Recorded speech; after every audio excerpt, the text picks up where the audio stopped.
Time to musk up. Wow. All right, back again. Today I want to do a first impressions on the new Les Indemodables fragrance called Patchouli Noisette. And I did look it up, and that is how it's pronounced, so hopefully I didn't butcher it completely, but Noisette, Patchouli Noisette. I have a little sample here that I was given at Scent Bar. I'm going to talk about it a little bit and then come back in a couple of hours and see how it's progressed through the wearing. One thing I do want to mention is usually the note of hazelnut is considered to be synthetic in fragrances, but this time around, Les Indemodables was able to extract the hazelnut note and make it natural in this fragrance using ultrasound extraction. And they do that a lot now with a lot of their notes. And most of the time, the way their fragrances smell or those notes that they have come out very, very clean. Just like a lot of the patchouli that they use in their fragrances comes off very clean rather than kind of damp, moist, and chocolatey, but more green and almost vegetal, rooty. So yeah, so let's see what we get from this fragrance. Now I did try it initially when I was at Scent Bar, but I haven't tried it since, so let me dab a little bit on. I'm not really gonna go into longevity because I'm not really spraying it on, I'm putting a little bit on, and so, but for the most part, I've never really had any issues with longevity with any Les Indemodables fragrances other than maybe their eau de colognes, other than that. So let's see what we got here. Ooh. Okay, so I definitely get that patchouli right off the bat. And although I did say usually it does come off a little bit clean, from the notes here, it said that they use two forms of patchouli, and I guess maybe one of them is the dirtier version and the other one is clean.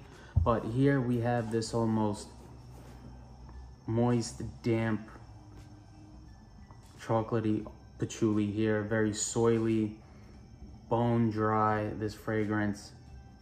And the hazelnut, I'm definitely getting this kind of this nuttiness here from this, but I know they also listed a note of praline, and usually when I've seen the note of praline a lot in regular basic designer releases, and it's usually just a very, very sweet fragrance, and it's not really how praline, you know, smells. Those fragrances usually are very sweet, but this, I don't really get any sweetness, maybe a pinch of it far in the background, but overall it's just very dry, soily, kind of dirty.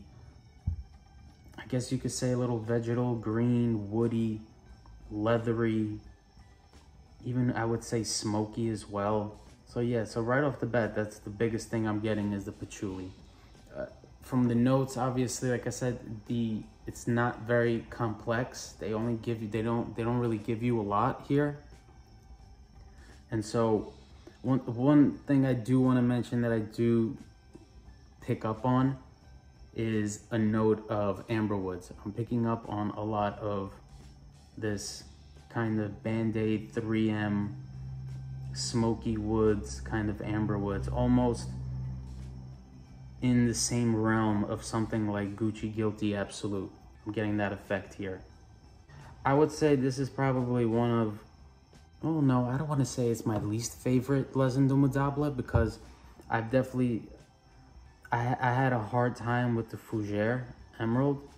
I had a hard time with that because I do have a hard time with tuberose in general. I did have in mind when I smelt this was that from the first time I wore it, I wasn't overly impressed. I didn't find it very complex, very one-dimensional. It smells like it smells nice, right? But I always have to consider that this is $250 or maybe $220. It's usually their two price brackets, $220 or $250 for 50 ml, and that is a lot. And typically I'm looking for more, and I don't know if this is gonna give it to me. Let's come back, let's see what happens, let's see how it progresses. Maybe I pick up on something new this time around, and yeah, we'll follow up. All right, so we're back. So Patchouli Noisette has been on my skin for about 3.5 hours now since I've originally put it on. What I want to say is it hasn't changed much Overall, I just get a very kind of woody, spicy, earthy sort of fragrance, very dry overall, a little smoky, kind of moist from this kind of earthy patchouli, a little chocolatey, and definitely this nuttiness that I'm getting from a hazelnut. Very natural. It's coming off the hazelnut. And then the only thing that's probably changed is there's a little bit more sweetness. The sweetness is starting to come forward now. And that amberwood dryness, that leatheriness is kind of gone now. Well, it's not gone, but it's still there a little bit. I guess that is the praline here. So a lot of people thought this might be a sweet fragrance, but it's not. So don't worry about that if you're off-put by very sweet fragrances. Now, one thing I do want to say is that Les Indemodables is one of my favorite niche brands, and so my expectations are very high for them when they do release a fragrance. And because of that, I'm a little underwhelmed with this release. It smells nice, but it's very one-dimensional. It doesn't evolve at all. It's barely changed since when I first sprayed it on.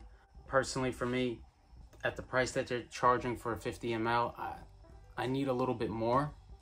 But regardless, this is a first impression, so always sample for yourself and see.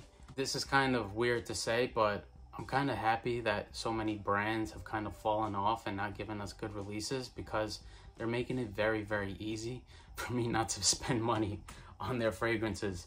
It's not for me. All right, thank you. Bye.